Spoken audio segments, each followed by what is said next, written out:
Afternoon, everyone, and welcome to our final seminar of the year, the Centre for Social Research and Health seminar series. My name is Giselle Newton. I'm a PhD student at the Centre, and it gives me great pleasure to be hosting or chairing this event today. Before we begin, I'd like to acknowledge the traditional custodians of the land which I'm coming from today, the Bidjigal people, and I pay my respects to elders past, present, and emerging. I'd also like to welcome the speakers for today, Christy Newman, Kerryn Drysdale, Anthony Smith, and Asha Persson. Today they'll be speaking on how can we strengthen the role of families in response to bloodborne viruses, about a fresh new report that they've launched today. So thanks so much. We're going to run this session as approximately 45 minutes of seminar and 15 minutes of questions at the end. So save your questions till the end.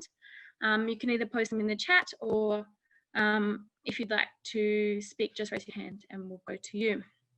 Okay, so thanks so much. Thanks, Giselle. Hopefully you can all see me. Let me know if there's any issues with that. So I'd like to acknowledge country as well. I'm joining you from Gadigal land today. I've just seen a note that the sound keeps going in and out. So let me know if that's the case for me as well, or it might have been Giselle. Put it in the chat if there's a problem. So I just wanted to very briefly introduce our three excellent speakers today. I was the lead investigator in this project. I'm not going to take up too much time on this introduction. I just want to tell you a little bit about the project as a whole, and then our three speakers are going to speak about some of the analyses that we've done, which really are the most interesting parts of the project. Please bear with me as I rush through some of these comments. So why explore the concept of serodiscordance in family life? So the concept of serodiscordance comes from the HIV literature, and it was developed as an idea to describe a relationship between two people with different viral statuses. So in other words, one person with a virus, another person without. And it's most commonly been associated with HIV, but it does appear in the hepatitis C literature also, not so much in hepatitis B. But family relationships in the context of bloodborne viruses are much bigger and less well known, less well explored dimensions of differences in serostatus. And we wanted to think that through by bringing together people who have expertise in bloodborne viruses from the Centre for Social Research in Health and researchers with expertise in families and carers from the Social Policy Research Centre. And we wanted to document for the first time extensively to this degree the stories of families affected by HIV, Hep B and Hep C, and to think about what the implications of their stories might mean for the ways we support people who've been diagnosed, who are making decisions about treatment and who are navigating the still today complex issues around who to talk to about your bloodborne virus, where you get support for that over time. We felt, and we had this confirmed by many in the communities that we work with, that families always seem to be in the background of those conversations, despite the roles that they might play in supporting people who are affected. And so the strategies that guide our response to bloodborne viruses in Australia, we wanted to make sure there was an opportunity to bring these stories forward and really explore all that families are experiencing in this point in the history of our response to bloodborne viruses in Australia. So, I'm using my wrong screen there. So very briefly, this is what we did. In-depth interviews was the main method. We interviewed people with a primary lived experience of being diagnosed with one or more of these viruses. We also interviewed people who were a family member of somebody diagnosed, again with one or more. And there were people also who were, of course, in both of those positions. We also interviewed key informants working in the sectors that support these communities.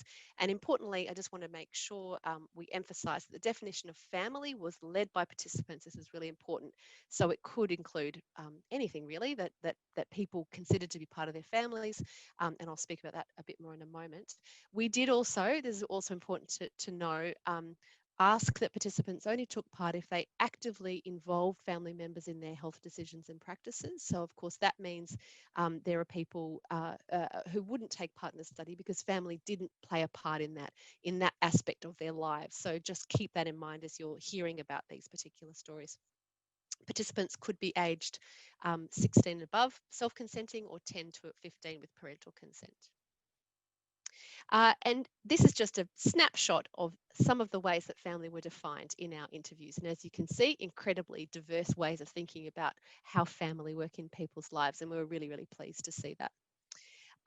61 people took part in the primary and family interviews. We've got their primary perspective, family perspective, primary and family, because as I said, there are some people who could talk to us about both of those perspectives. They were quite diverse, very brief snapshot there, and please read the report for more details on the demographics of our sample. And we also interviewed 20 stakeholders. So these are the papers that we've published so far, just a bit, spruiking what we've done. On the left there are some of the key papers. Again, please contact us if you'd like copies. And on the right are some of the areas that we are working hard on getting into the published literature. Please contact us if you're interested in these or in other aspects of the data, because we always love to hear from people. And now it's my great pleasure to introduce my wonderful colleague, Asha Persson, who I've worked closely with for a very long time now. And I'm looking forward to hearing her speak about two of the papers that she published from this study.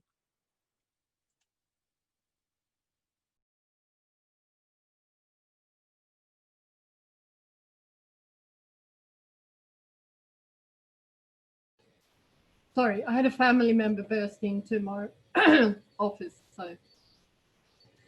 Hi everyone. I'm going to speak to two papers that I was leading for the project. So at the start of the project, we published two literature reviews, and in one of them, we reviewed the literature on families affected by bloodborne viruses. And the literature on HIV and family relationships is quite substantial.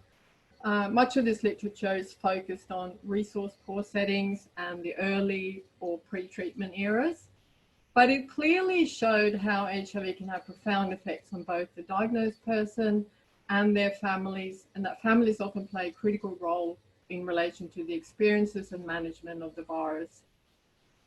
In the hepatitis C literature, we found only scattered references to families, usually in relation to treatment experiences and the stigma of injecting, but families were rarely at the heart of the inquiry. The hepatitis B literature is mainly focused on biomedical descriptions of the virus. There are very few explorations of its impact on family life and intergenerational relationships, despite hepatitis B essentially being a disease of the family, given its primary route of transmission being from mother to child. So our aim in this chapter was to build a case for extending the concept of serodiscordant beyond the couple to also include the wider family context in which bloodborne viruses are often situated and experienced. And as Christy mentioned, the usual definition of serodiscordance is almost exclusively limited to sexual or injecting partnerships, which sort of implies that serodiscordance is only significant in relation to transmission. But of course, people with bloodborne viruses are in a relationship not just with their partner, if they have one, but often with other family members too. And families living with mixed status can be entangled in myriad relational processes such as social stigma, isolation, treatment decisions, disclosure decisions, cultural health beliefs, gender dynamics, care responsibilities, access to support, and so on. So our argument was that making serodiscordance more inclusive is an important step in recognizing the diverse ways families' lives, relationships, and futures can be shaped by bloodborne viruses, and in turn, how families might shape and support treatment, management, and care. And so in this way, providing an alternative perspective to the sort of risk paradigm that dominates the study of bloodborne viruses. Next slide, please, Christy. So in another paper, we drew on the concept of embodiment to consider this larger world of intimate connections that infuse bloodborne viruses with meaning, and that shape the lives of those affected. So the concept of embodiment comes from phenomenology, and it's premised on the notion that our bodies are the existential medium through which we experience and engage with the world. We inhabit a body in relation to other embodied selves. And it's this sort of reciprocal quality that creates a sense of us over time, of being connected to significant others. So the notion of family is an obvious example of this embodied sense of connection, whether that's through genes or birth, adoption, upbringing, cohabitation, and culturally situated understandings of kinship, love, affinity, shared history, cooperation, obligations, and so forth. So whether families are cherished or troubled, whether they're present or absent, they are an inescapable constituent of most people's lives, and consequently, they're deeply enmeshed in shaping our embodied biographies. So using this framework, we explored the embodied relationality of bloodborne viruses and how they are experienced and negotiated through webs of affective connections to family. So we identified two salient themes, but they were not universal. But we'll just focus on those two today. Next slide, please, Christy. Thank you. So the first theme was the framing of a diagnosis as a family affair. So some were reluctant to disclose to their family because they feared it would compromise their sense of family belonging. But the majority described a deep need to reach out to their family when diagnosed. And there was a general sense that families should know, not because of transmission concerns, but because the welfare of one member was seen as sort of family business. And family support was commonly expected when facing a crisis. So when support was not forthcoming, it was seen as hurtful and indefensible. In other words, disclosing a diagnosis did not always translate into family support. And we heard some quite sad stories of rejection and disinterest and even betrayal. But we also heard many stories of unquestioned, heartfelt support. And these stories often included a we voice, casting the diagnosis as a shared experience, with some participants describing it as a family diagnosis, a family status, a family crisis, and so forth. And the diagnosis had a galvanizing effect on many families. They would sort of rally together and spring into action when they heard the news. They did research, offered financial and practical support, attended appointments, discussed treatment options together, and managed the information within the wider family network. One stepfather, for example, said, "My reaction was, I need to find out more about HIV myself. How can we do this together to find out what we can do and maybe get through this?" Many stories illustrated that a diagnosis can have profound effects on families in multiple social, emotional, financial, and generational ways, producing sort of relational ripples beyond the body of the diagnosed family member, highlighting how some family members might themselves be in need of support. So I'm not going to go into that now, but we'll talk more about that in the paper. So in the second theme, support was expressed through what sociologist Arthur Franks referred to as being a body for other bodies. And Rossmark and colleagues have explored what this might look like in specific relational contexts. And the examples most relevant to our findings included the body as tool, as reference, and as affection. And I'll just quickly go through some examples of that.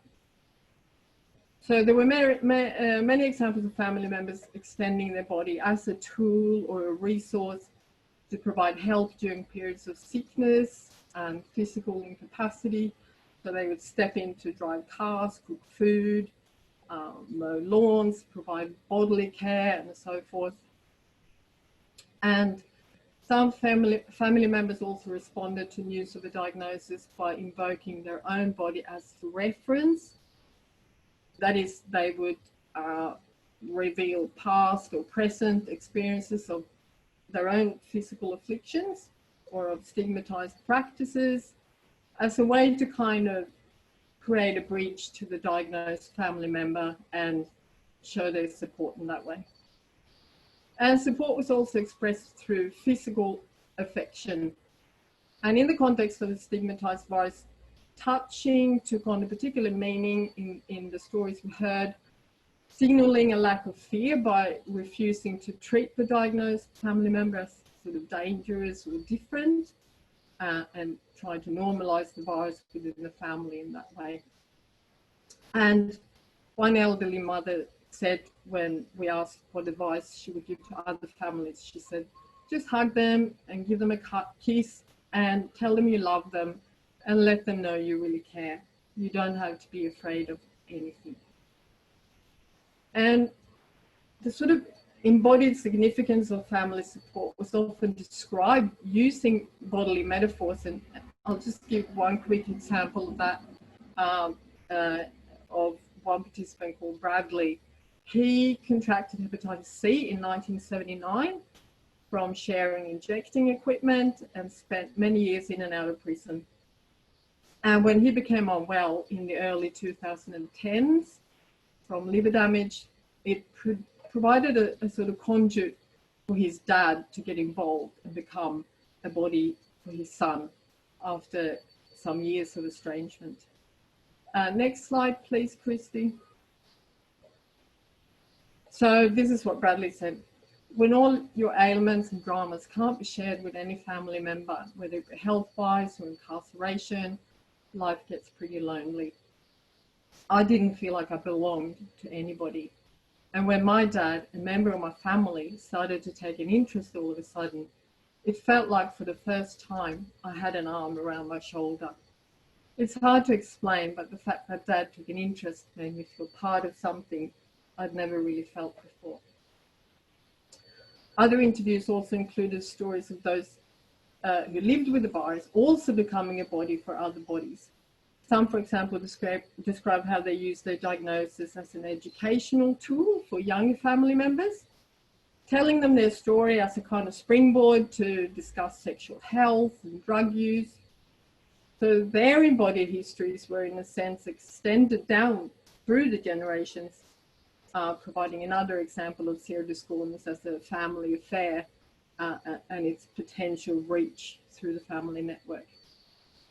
So just in conclusion, by widening the lens of serodiscordance in this way, it helped us to trace how families matter in the context of bloodborne viruses and still matter despite the advances in treatment today, and how embodied connections can be reinforced or broken or rearranged by the diverse ways in which a family responds to a diagnosis.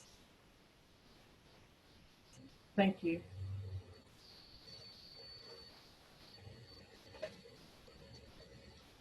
I'll hand over to Kerryn to deliver the next short presentation. Thanks, Kerryn.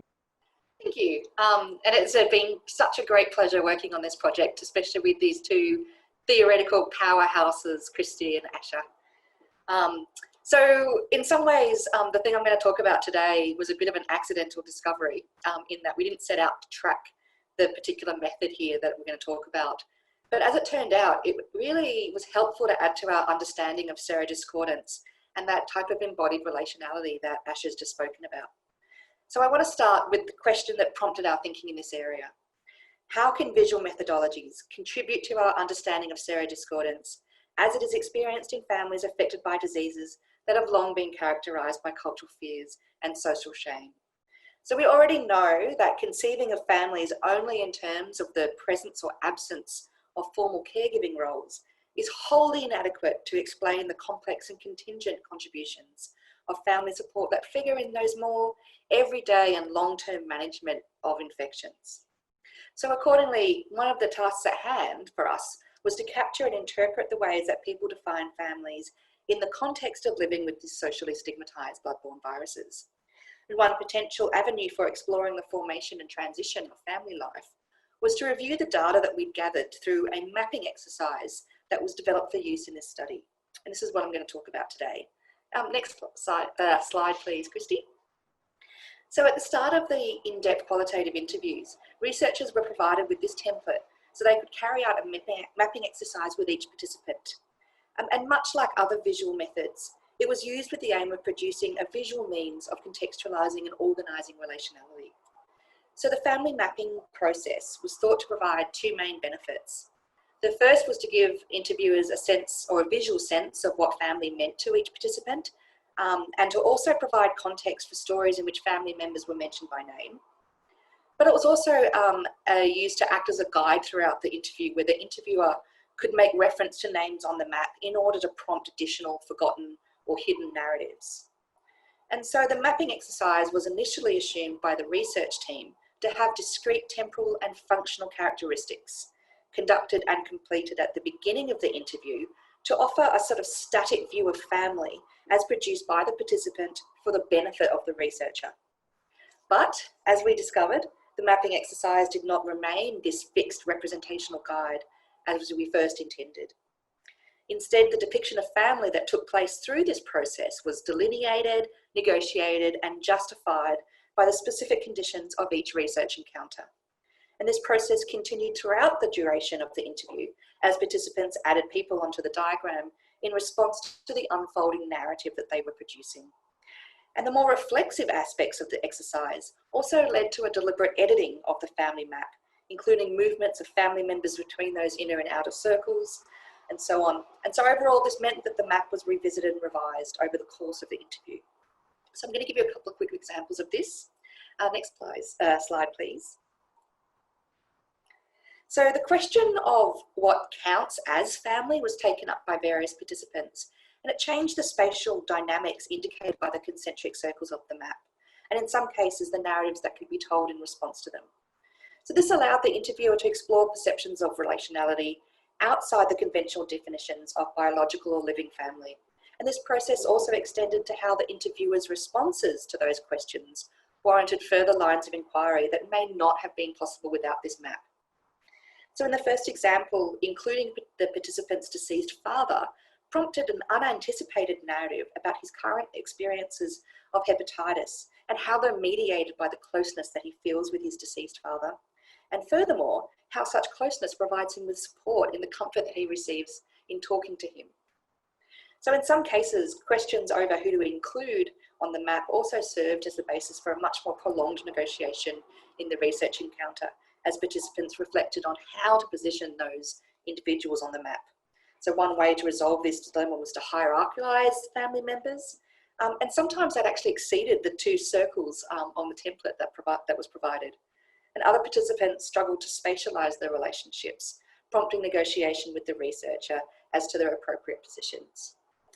In the second example, one participant reflected on the difficulties in spatially representing these oscillating relationships with a friend. So the interviewer's own interpretation of who should be included and what counted as support can influence the construction of the family for this particular participant, suggesting that such struggles may be voiced and correspondingly resolved within the research encounter itself. And finally, the visual specificity of the map also prompted statements of justification that corresponded to families' relative positions. So such justifications opened up new conduits for exploration, such as considering how families positioned in terms of practical, emotional, and also geographical closeness or distance. Next slide, please. So overall, we found that a co-construction of the map was underway. So this exercise provided the space in exploring other familial themes that were related to the broader implications of serodiscordance, such as the perception or experiences of stigma, the movement of family members corresponding to states of knowledge about diagnosis, and the explanations of giving and receiving support. Now, there were certainly some limitations of this exercise that gave us pause, as it was not always conducted or applied in the same ways, and the same degree of reflexive flexibility was often missing in some of those interviews. But when we started thinking through the implications of some of these limitations, it seemed to mirror how we were approaching the concept of serodiscordance. So contrary to any presumption of family being meaningful only in relation to the presence or absence of support they provide, this exercise revealed that serodiscordant familial relations are complex and contingent, and they can be renegotiated and reconceptualized based on all sorts of different contexts and criteria. So in this way, we found that serodiscordance can become part of the stories that people tell about family. In the context of such stigmatized transmissible infections, family relations can represent, using this notion by Kerryn, the strange spatiality of intimacy that moves between proximity and distance, support or disengagement, or even extending to claims of family and not family. And so likewise, this really illustrated to us that there's a need to pay attention to how experiences of living with mixed infection status is told.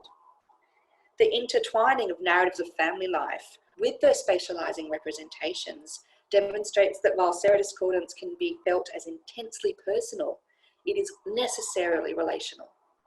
And as such, the contingencies of this methodology can complement that broader work that we've been involved in when conceptualizing the relationality inherent in serodiscordance as something neither autonomously nor mutually experienced.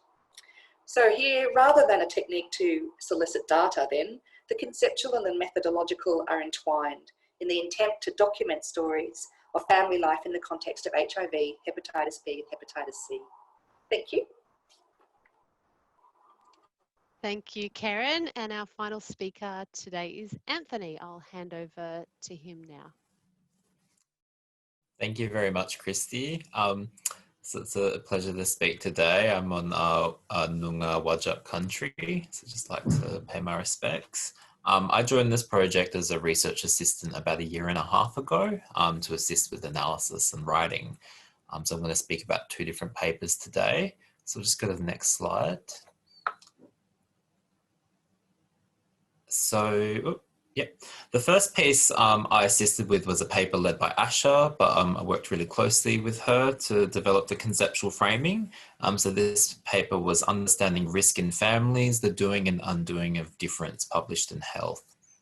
For this piece, we considered how risk of transmission of bloodborne viruses within families was understood by participants.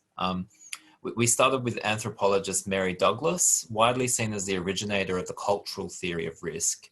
Douglas objected to conceptions of risk as an objective, pre-existing entity that can be calculated and avoided through accurate knowledge.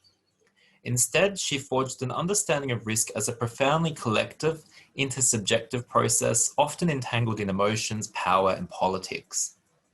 We also considered more recent work that takes up Douglas's insights, including by Deborah Lupton, who argues that risk is entangled in the emotional production of otherness, as well as Aline Montelius and Katerina Nygren's work on the performativity of risk, which also builds on Douglas, but also on Judith Butler's work on performativity, arguing that risk is performatively constituted through the repetition of everyday acts.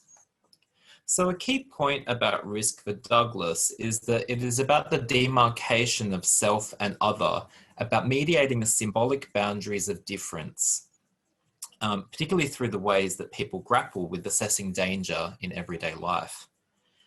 So we asked, how do families engage in the doing and undoing of difference of bloodborne viruses in families, in which there are various public health strategies for minimizing risk, but also often various conceptions about how contagious these bloodborne viruses are viewed in the general public.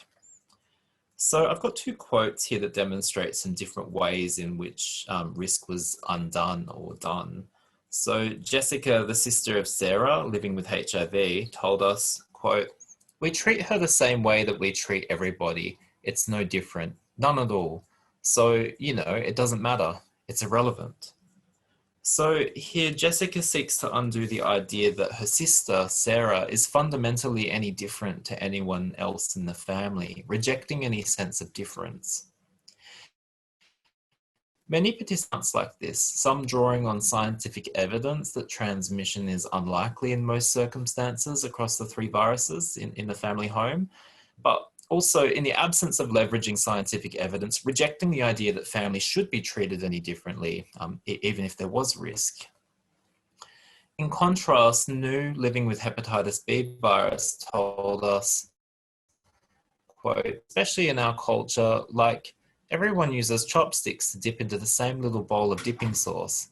I think that may be one of the reasons that I don't want to tell my in-law family, because I still want to be at the same table with them.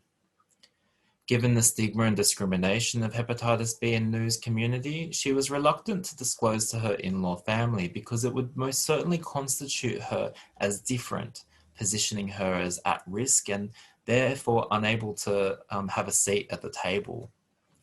There's many other interesting accounts in the article, but the key points we identified through this framing is that meanings of risk in families are not isolated to concerns about transmission. Certainly, we heard lots about how families who live together avoided sharing toothbrushes and razors, practiced universal precaution with blood spills, but also plenty didn't think about any of these strategies, often because those practices are quite normative, or because they rejected the idea that their family were any different. So through this analysis, we can see how the meanings of risk were navigated through cultural and emotional systems of meaning within families that were often more important than some of the scientific kinds of narratives. So we'll just go to the next slide. So the next piece I'll talk about is a paper I've led, which is currently under review, focused on what we call family imaginaries. With a particular focus on the imaginaries associated with disclosure practices.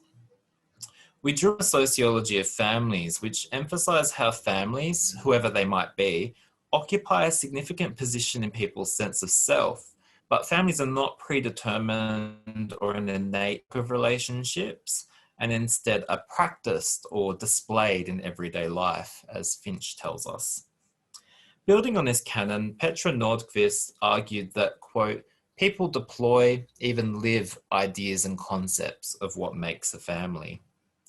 While not explicitly defining family imaginaries, Nordqvist uses this term in the article's title and describes how the ideologies, ideas, and norms that people narrate when speaking about their family are part of the shaping of who family is and why they are important, but also that we learn about who the person is in relation to the way they talk about or indeed imagine their family. We also drew on literature focusing on disclosure practices within families of people with bloodborne viruses. While most of this literature is about HIV disclosure, there are some core themes across the literature. The most consistent theme is the idea that disclosure constitutes a disruption or threat to the cohesion of family.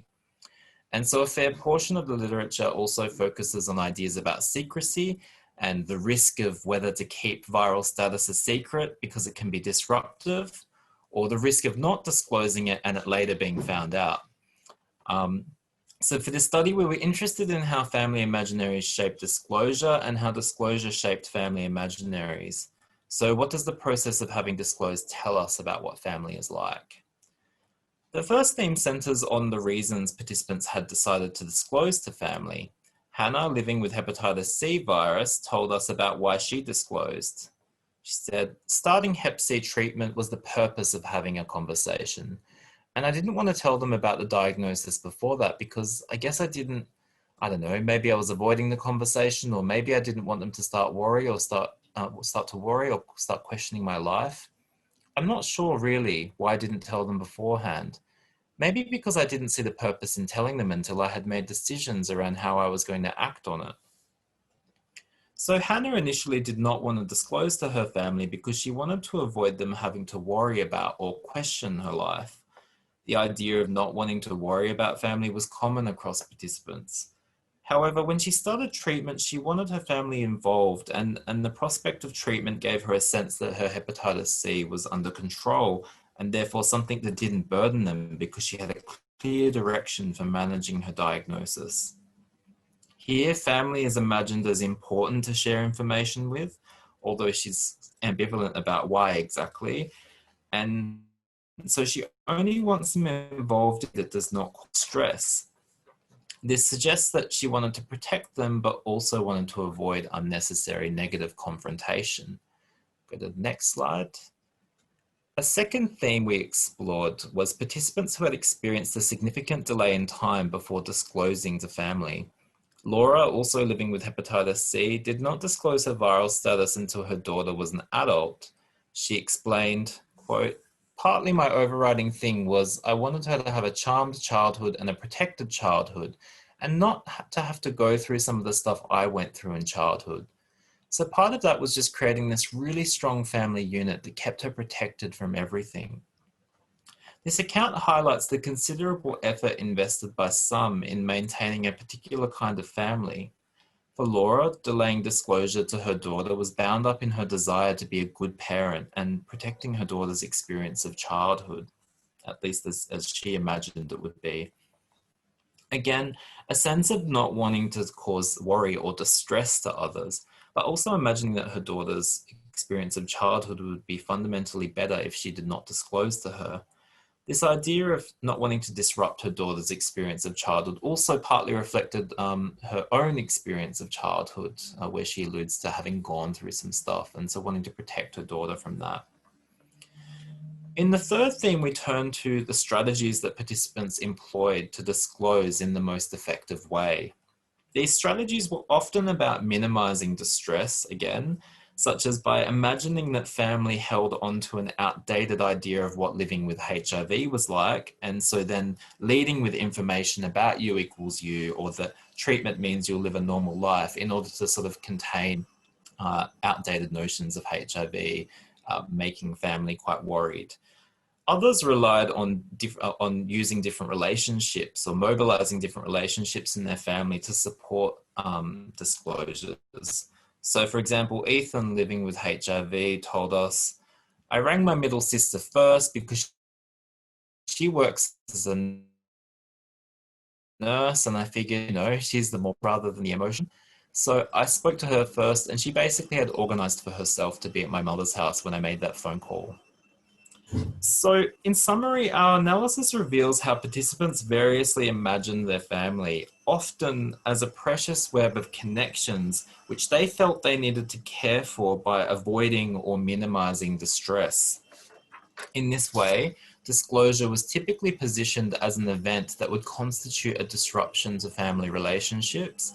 And so participants typically anticipated disclosing in ways that contained these worries or distress.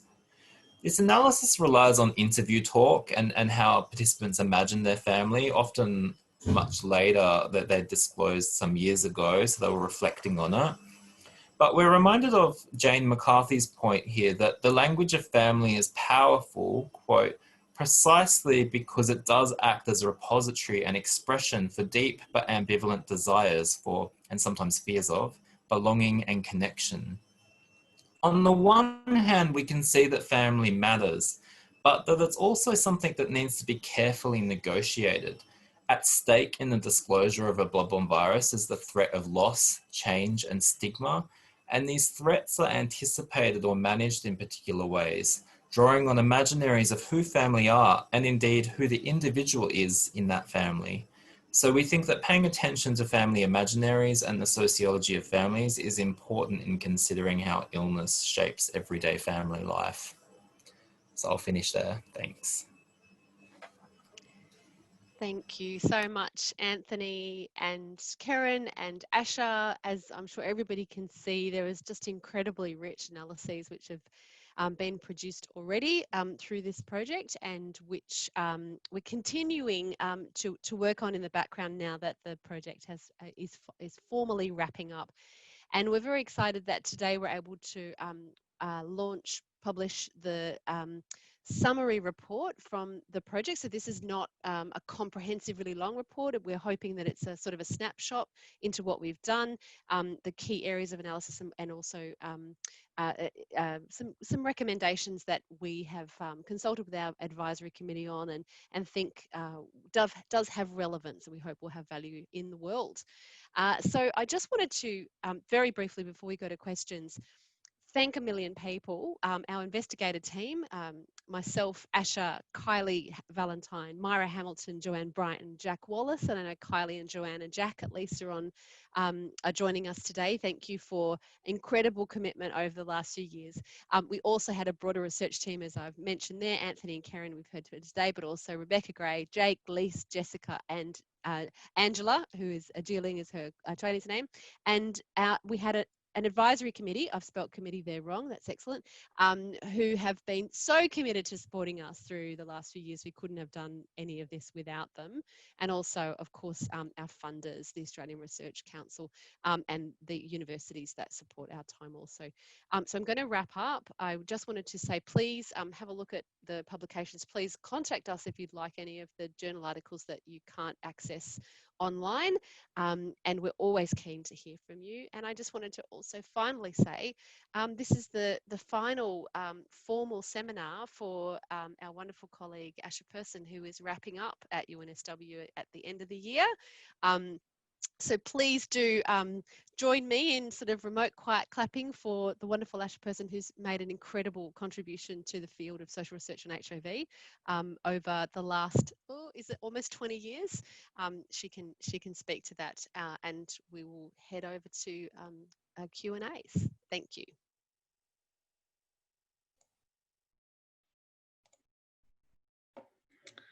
Okay, so please gather your questions in the chat, or if you'd like to ask a question, you're welcome to raise a hand. And I'll just also say that somebody said on the chat that they couldn't hear very well. We did have a few internet issues.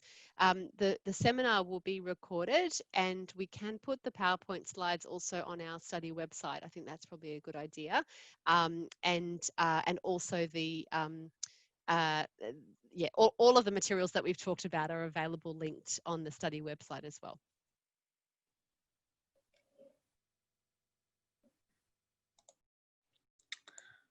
Well, while we're waiting for people to gather their questions, oh, here we go.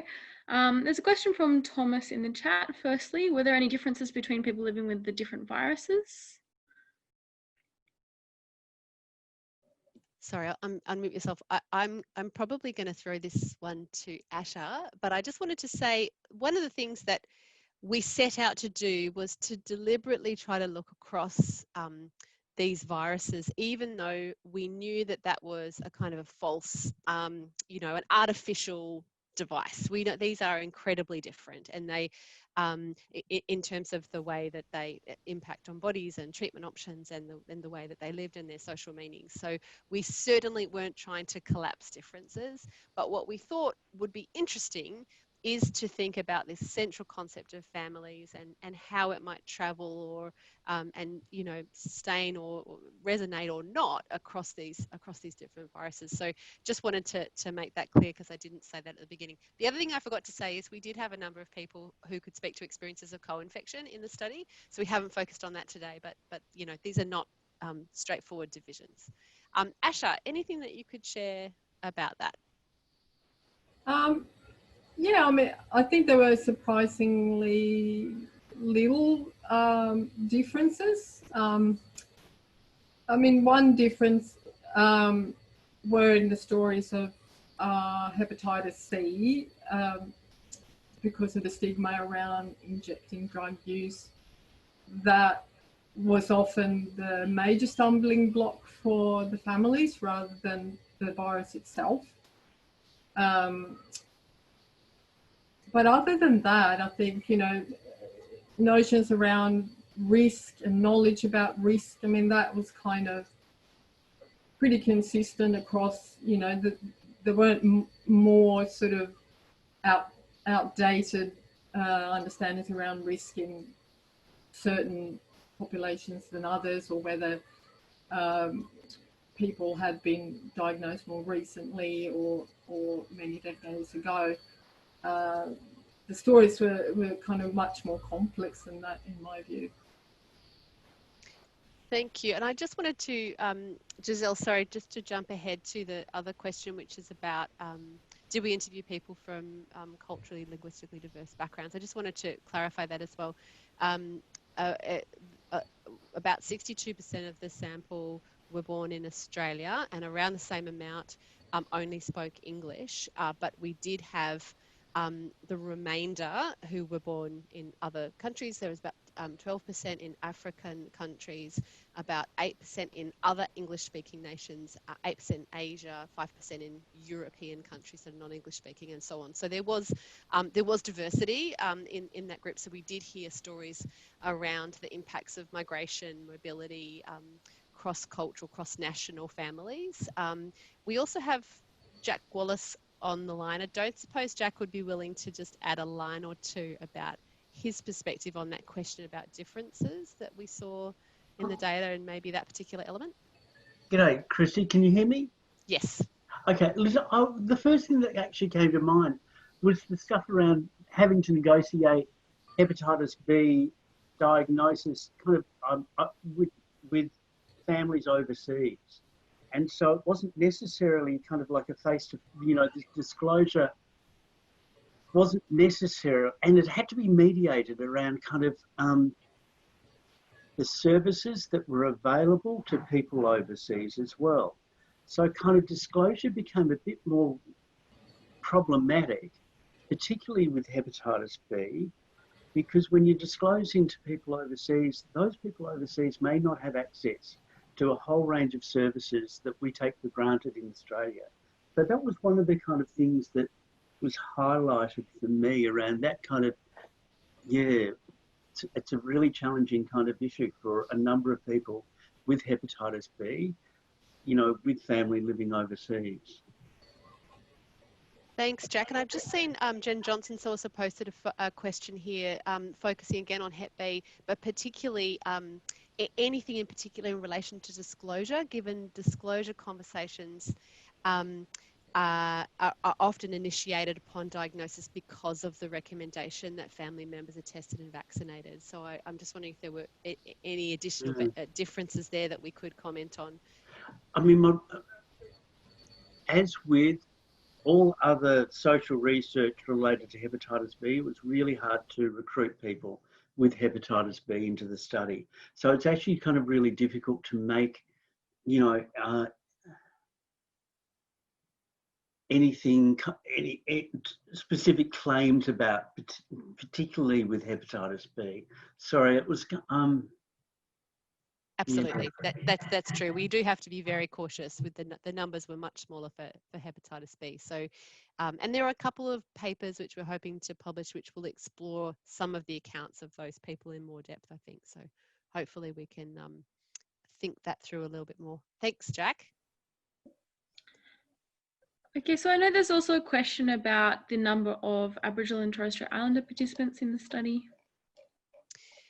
Unfortunately, I'm just going back to my slide here just to make sure, but I don't think we had anybody who identified to us as Aboriginal and Torres Strait Islander in the main section of the study. That was, definitely because the design of the study meant that we were looking across such diversity and trying to look across so many communities that the kind of design and recruitment and community partnered work that would need to have happened to really focus and explore the issues around Aboriginal families, we couldn't prioritise as part of this sort of broader first exploration. It is something that'd be really wonderful to do more of, obviously. But thanks for the comment. It's something I need to remember to go back and talk to others at the centre about what might be possible coming out of this study.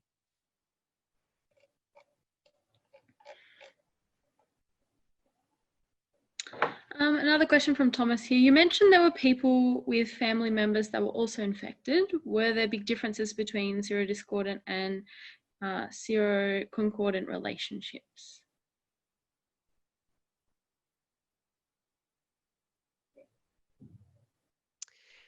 Oh, I see. I'm sorry, that took me a while to understand what it meant. So the way that people related to each other within families, if they were both living with HIV, for example, versus, I'm not sure that's something that we would be able to explore in this study using the sort of approaches that we took. It was, we were very careful not to take a comparative approach. I guess that's why you can probably tell we're a bit awkward with questions around dividing up the individual groups, whether it's by community, migrant or Hep B specific and so on, because the design of the study was very much about what can we see if we look across this group of people around the themes and the concepts, what might be useful there without making generalizations that they apply somehow evenly. That certainly hasn't been the case. So I'm not sure, does anybody else have any thoughts about that? It was interesting for me, I think, when we were interviewing people, often they wouldn't disclose up front that they were both a family member and someone living with the virus. They sort of seemed to prioritise that they were a person living or affected by this particular bloodborne virus. And then only on closer conversation, we discovered that they were also a family member of someone similarly affected as well. So it was really, it was quite an interesting exercise in trying to get them to talk about that dual positionality as well sometimes.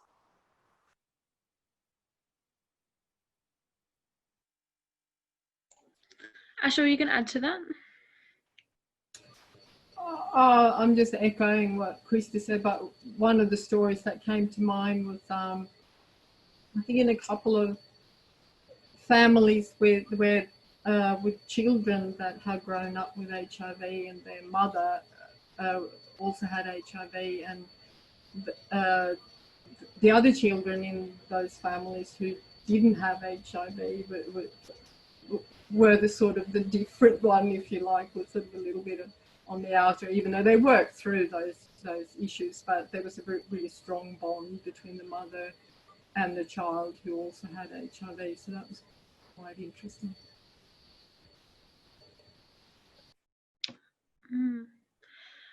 I also think that's something that came up in the mapping exercise a little bit as well, and it's one of the limitations that we draw attention to in the paper on which this very short presentation was based. That, you know, when you're framing relationships through bloodborne virus experiences, is that they tend to dominate the sort of conversation that's available. So, for example, you know, we've got an example in the longer paper where there was actually a missed opportunity to really explore what family meant for someone who wasn't living with this virus, because they tended to frame the family in relationship to that virus. So I think that's something that we could have gone into a bit more detail with, how the relationship between seroconcordant relations, so negative statuses, were also sort of mediated through the person living with a bloodborne virus. If that makes sense?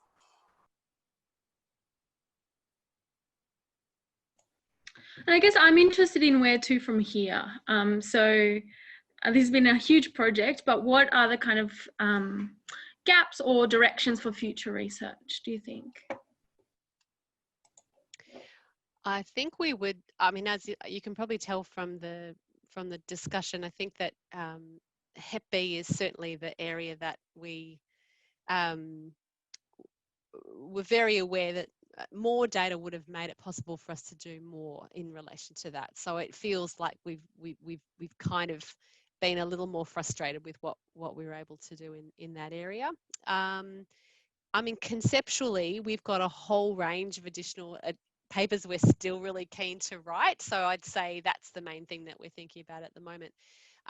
But also it's wonderful to see that kind of ideas around families are being taken up. I mean, they always have been there in health promotion and clinical education, you know, but I think there's real potential for some applications there. We'd love to see, and very happy to work with any organisations that are keen to think about, you know, a kind of a social marketing campaign or a educational material or something that features the stories of families, because they can be sometimes inspiring, sometimes resonant, I think, with people's experiences in ways that they might have not seen in any of the representations, and also just a reminder that these viruses are part of communities in really diverse ways right across the country, and that we need to be thinking that outside of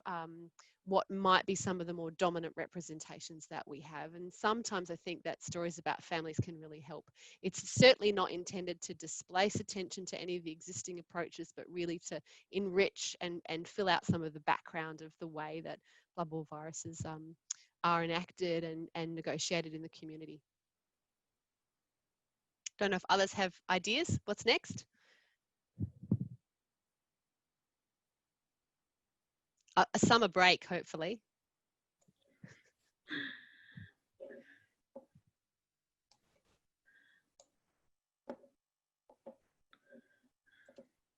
Looks like Thomas has also just said that he's started an online forum for people with Hep B. That's really interesting.